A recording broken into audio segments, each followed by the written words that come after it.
Dictation शुरू होगी 3 second बाद। जनता से जुड़ी सुविधाओं की अनदेखी बातें जब भी सामने आती हैं, जिम्मेदारों का टकासा जवाब होता है यही कि अभी कोई शिकायत मिली नहीं है, कोई शिकायत आएगी तब कार्रवाई करेंगे। यानी जनता चीख पुकार करें तब जाकर ही सिस्टम से जुड़े लोग हरकत में आएंगे। इस बीच परेशानियों से जनता जूझती रहें उनकी बला से। शिकायत चाहे जयपुर के सवाई मानसिंह अस्पताल में डॉक्टरों द्वारा जेनेरिक दवाइयाँ लिखने की हो या फिर राजधानी में कचरा उठाने का काम देख रही कंपनी की ओर से की जा रही अवैध वसूली को लेकर जिन्हें निगरानी रखनी है, वे यह तो कहते दिखे कि ऐसा हो रहा है तो गलत है, लेकिन शिकायत मिलने पर ही कार्रवाई करने का मासूमियत भरा जवाब बताता है कि जिम्मेदार आंख मूंदकर मनमानी होते देख रहे हैं। सड़क, बिजली, सफाई, रोशनी, पानी के साथ चिकित्सा व शिक्षा से जुड़ी दर्जनों समस्याओं से लोगों को दो चार होना पड़ता है। दिखावे के तौर पर ऑनलाइन शिकायत तक मांगने के संबंधित महकमों ने अपने पोर्टल पर बंदोबस्त किए हुए हैं, लेकिन इन शिकायतों का निपटारा कैसे हो सकता है, किसी से छिपा नहीं है। जेडीए के पास अतिक्रमण व अवैध निर्माण की शिकायतों की भरमार रहती है, तो नगर निगम में भी सफाई व रोशनी की समस्याओं को लेकर लोग शिकायत करते थक जाते हैं। अवैध निर्माण के मामलों में कहीं फौरी तौर पर कार्रवाई होती भी है तो बाद में शिकायत करने वाले के लिए मुसीबतें कम खड़ी नहीं होती। मिली भगत का खेल ऐसा चलता है कि शिकायत करने वाले का नाम तक सार्वजनिक कर दिया जाता है। कचरा प्रबंधन को लेकर विवादों में रहती आई कंपनी के खिलाफ मिली शिकायतें नई नहीं हैं। गंदगी से हैरान परेशान लोग अवैध तौर पर की जा रही वसूली की शिकायत नहीं करते होंगे, ऐसा लगता नहीं। और जिम्मेदार यदि शिकायत न मिलने की बात कहकर पल्ला झाड़ रहे हैं तो फिर यह मानना होगा कि कंपनी ने शिकायत का पुख्ता बंदोबस्त कर ही नहीं रखा।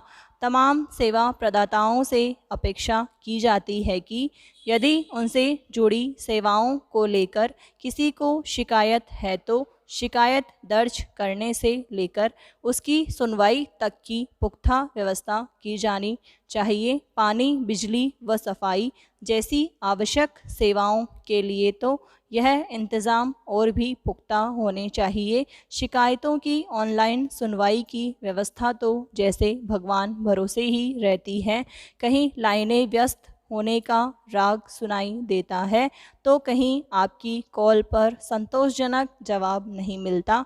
हैरत तो तब होती है जब समस्या का समाधान हुए बगैर ही शिकायतकर्ता के पास संदेश पहुंच जाता है कि उनकी समस्या का निपटारा कर दिया गया है। दरअसल जवाबदेही की बड़ी बड़ी बातें तो खूब होती है, लेकिन शिकायत तंत्र ही इतना लचर होता है कि समस्या के समाधान का सवाल काफ़ी पीछे रह जाता है। यदि लोगों को यह पता हो कि शिकायत कहाँ की जानी है तो समस्याओं की सुनवाई आसान होगी। महकमों में स्वागत केंद्र बनाना व ऑनलाइन शिकायत दर्ज कराने की व्यवस्था करना ही काफ़ी नहीं है। ज़रूरत इस बात की भी है कि शिकायत आए उसकी त्वरित निपटारे का प्रावधान भी हो। इतना ही नहीं, कोई तय समयावधि में शिकायत कर कार्रवाई न हो तो जिम्मेदारों के खिलाफ दंडात्मक व्यवस्था भी करनी होगी। पैरा, क्या जीने के लिए काम करना ज़रूरी है? उच्च आय वर्ग के 0.1% वाली श्रेणी पर गौर करें तो पाएंगे कि उनके परिवार अक्सर मेहनत मजदूरी वाले काम नहीं करते।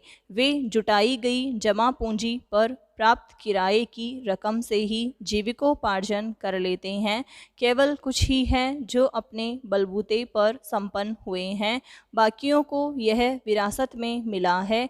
ये ज़मींदार है। जब ट्रंप जैसों को ही विरासत में मिली धन संपदा पर सवाल नहीं उठाए जा सकते, फिर गरीब की ऐसी इच्छा पर सवाल क्यों? कोरोना महामारी से सबक मिला है कि ऐसे वक्त में किसान, स्वच्छता कर्मी, डॉक्टर और नर्सिंग स्टाफ की ज़रूरत ज़मींदारों से ज़्यादा है। फिर भी उनके पास बहुत ज़्यादा संपत्ति है। आवश्यक सेवाओं में जुटे वेतनभोगी वर्ग की तुलना में ऐसा वर्ग जो वेतन पर निर्भर रहता है, अजीब बात है कि काम न करने वाला वर्ग ही कामकाजी वर्ग को कार्य सिद्धांतों का उपदेश देता है। वे आसानी से कह देते हैं कि गरीब आलसी होते हैं। इस विडंबना को स्वीकार किया गया है कि पूंजीपतियों के खिलाफ सर्वहारा समाज की क्रांति यानी साम्यवाद का समर्थन किया, पर स्वामित्व को सामूहिक कर देने से राज्यों को निरंकुश बना दिया। उक्त विडंबना का हल साम्यवाद नहीं है, यह अपने अतीत से सीखा है। एक दशक में असमानता की समस्या से निपटने के लिए नए विचार उभरे हैं। पहला विचार है सामुदायिक सहायता। यह समाज का आवश्यक स्तंभ है जो आधुनिक अर्थव्यवस्था के लिए ज़रूरी है। इसके बावजूद समुदाय कमज़ोर वर्ग की सीमित तरीकों से ही मदद कर सकते हैं। अधिकांश भारतीय आपात स्थिति में ही फंड नहीं जुटा पाते और जो ऐसा कर पाते हैं उनमें से आधे ऐसा परिवार व मित्रों के दम पर ही कर पाते हैं। समस्या यह है कि गरीबों के पास गरीब समुदाय होता है और समृद्ध लोगों के पास समृद्ध समुदाय। दूसरा विचार है सार्वभौमिक मूलभूत आय। इसके तहत हर व्यक्ति को प्रति माह इतनी धनराशि देना प्रस्तावित होता है कि वह अपना गुजारा कर सके, फिर चाहे वह काम करे या नहीं। लेकिन इनमें लोगों के सरकार पर आश्रित होने की आशंका रहती है। सार्वभौमिक मूलभूत आय अधिकार नहीं, मात्र वितरित राशि है और तभी तक जब तक सरकार चाहे। मूलभूत समस्या का हल यह भी नहीं है। दरअसल असमानता का मूल कारण आय नहीं, संपन्नता है। ज़रूरत है एक कदम आगे बढ़कर सोचने की और यह रास्ता है सार्वभौमिक मूलभूत संपत्ति का। हमें ऐसी स्थिति बनाने की ज़रूरत है कि किसी को सिर्फ इस वजह से काम न करना पड़े कि उन्हें किराया चुकाना है। बिल चुकाने के लिए काम करना एक प्रकार की वेतनभोगी गुलामी है।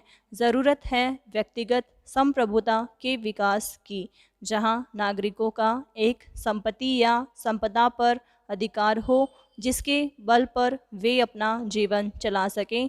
मूलभूत संपत्ति के विचार का आधार समाज या सरकार की ओर से बिना शर्त 3 सामाजिक उपहार हो सकते हैं। पहला बुनियादी घर, दूसरा बाल्यावस्था कोष में जमा की गई राशि तक पहुंच, तीसरा आपात फंडिंग जो विकट परिस्थितियों और गंभीर स्वास्थ्य संकट में काम आए। ये तीनों उपहार लोगों के जीवन स्तर सुधार सकते हैं। ये उपाय लोगों को सुरक्षा दे सकते हैं, विशेषकर सबसे गरीब तबके को, और हम सभी को आगे बढ़ने में मदद कर सकते हैं। पैरा वाणी पर नियंत्रण रखें, यह सबसे बड़ा अनुशासन है। थोड़ा बोलें, चुप रहना सीखें। शब्दों के आपके होठों तक जाने से पहले उन पर नियंत्रण रखें।